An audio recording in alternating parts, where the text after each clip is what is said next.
Sinampulan ng Commission on Elections para siya'y kasuhan sa paglabag sa cybercrime. Ito pong isang kandidatong tumatakbong Vice Mayor sa lalawigan ng Isabela. Ito ay matapos na ipagyabang sa social media na kaya niyang manipulahin ang resulta ng paparating na eleksyon. At bukod sa kasong kriminal, ay sasampahan rin po siya ng disbarment case ng Integrated Bar of the Philippines. Kunin natin ang buod ng balitang yan mula sa live report ni Madeline Villar Moratillo. Mads, bukod sa kanyang pagiging abogado, abay may isa pa pala siyang profesyon.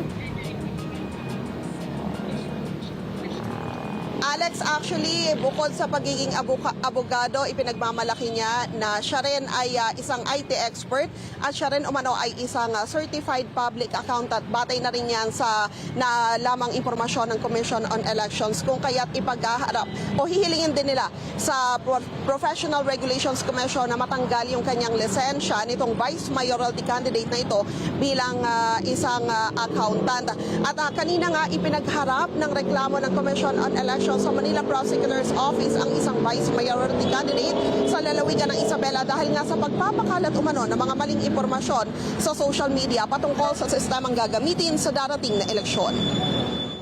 Ilan lang umano ito sa mga video na ipinost ni Attorney Jerry Harold Respicio na naging dahilan kaya inireklamo na siya ng Commission on Elections sa pamamagitan ng kanilang Task Force KKK o Katotohanan, Katapatan at Katarungan sa Manila Prosecutor's Office dahil sa paglabag sa Cybercrime Prevention Act of 2012.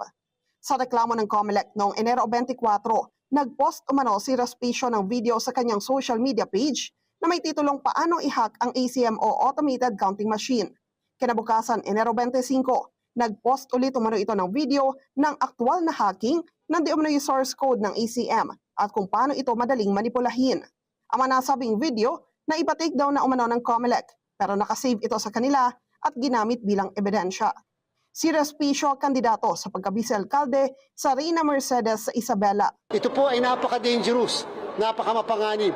Maliban sa misinformation, napaka-mapanganib po ito sapagkat isipin nyo, ngayon palang kinukondisyon ang isip ng sambayanan na pwedeng gawa ng paraan ang ating pong halalan at sa isang banda kung siya ay tumatakbo, isipin nyo rin, kung bigla siyang manalo, sasabihin dahil sa produkto yan ng kanyang pagmamaniobra o kaya naman pag natalo sasabihin niya na minaniobra ng iba yung resulta ng ating pong halalan. Bukod sa criminal complaint na ito, sabi ng COMELEC, ipapadiskwalipika rin nila si Respicio bilang isang kandidato. Sasampahan din siya ng disbarment complaint sa Integrated Bar of the Philippines at patatanggalan ng lisensya bilang accountant sa Professional Regulation Commission o PRC. Hindi po ang COMELEC po ang tinitira niya dito, kung hindi ang buong proseso at integridad ng ating pong halalan. Hindi po papayag ang COMELEC sa mga ganito. In fact, gusto naming sabihin, ganito rin ang gagawin ng Task Force KKK, whether yung sasabihin, ilalagay sa social media, o yung misinformation, or disinformation or fake news ay against sa isang tao, against sa isang kandidato, against sa isang political party or party list, o against sa mga botante. Sa isang pahayag, sinabi ni Respicio na kinasuhan siya ng COMELEC dahil inilahad umano niya ang kahinaan ng voting machines. Iginiit niya na bukod sa pagiging abogado, isa umano siyang information technology expert. Buwelta naman ng COMELEC sa sinasabing kahinaan ng makina. Malabo itong mangyari dahil bago i-transmit ang resulta ng halalan, inimprenta muna ang election return. Paano mo siya mahahak? Paano mo siya mababago? Paano mo pwede mapakialman yung results? Kung ganung alam na ng lahat, watchers, voters, citizens arm, kung ano yung result dahil nakapaskil na yung pangsyam na kopya ng election returns sa bawat presinto. Nilinaw rin ni COMELEC Chairman George Garcia na ikinakabit lang ang transmission device sa makina kapag naimprenta na ang siyam na kopya ng election return. Dahil pagkatapos nito, sakalang sinisimulan ang transmission ng resulta ng halalan sa partikular na presinto. Ngayong hapon, lumagda sa isang pledge of commitment ang mga partner agency ng Task Force KKK kasama ang mga kinatawa ng Department of Information and Communications Technology, Philippine National Police at iba pang election stakeholders. Bahagi ito ng kampanya ng COMELEC na labanan ng fake news at misinformation sa panahon ng eleksyon.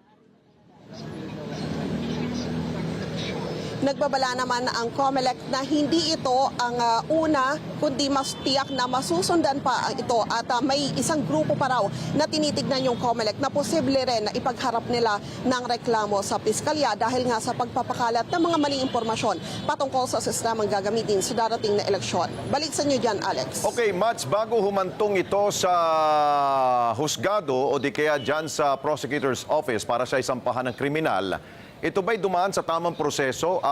Tinawag ba nila ang tulong ng PNP Anti-Cybercrime Group para at least malaman kung talaga bang may mga paglabag?